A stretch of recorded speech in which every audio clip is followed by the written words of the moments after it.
25-аас 34 насны залуучуудын сэтгцийн эрүүл мэндийн доротол нь 23%-аас 29% рүү өссөн гинэ сүүлийн жилүүдэд. Тэгэхэд залуу хүмүүс угаасаа ютубер ингээд дандаа амжилттай хүмүүстэй Дубайд Ламбо унсан мөнгөтэй хүмүүсүүдийн контентыг үзэл за би юу нээр хоцорж байгаа юм байна.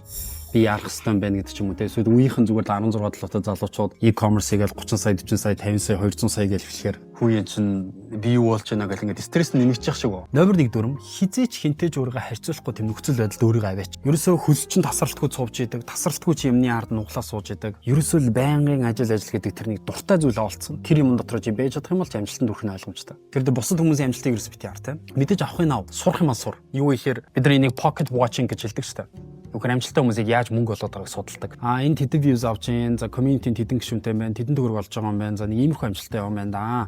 Тэгэхээр иймэрхүү views авбал иймэрхүү борлуулалт гаргаад байгаа юм байна да ч юм. Ингэж pocket watching хийх үе байж болно. Тэрнээс үзээд чи стресстэй дэм ороод байх юм бол тэр бол ер нь хусахгүй дээ. Тэгэхээр би номер 1 хэлэх зүйл нь юу гэхээр ерөөсөө яг өөрийнхөө тэр кафта гомдох зүйл дээр анхаарал тэр салбарт чи амжилтанд хүрсэн хүмүүсүүдийг case study болгож судал, маш сайн судал, ухаж гүнзгий ор. Тэгээд яг өөр дээр ажил. Ерөөсөө гол юм. Тэгэхээр хинтэж өөрийгөө харьцуулах хэрэг байхгүй.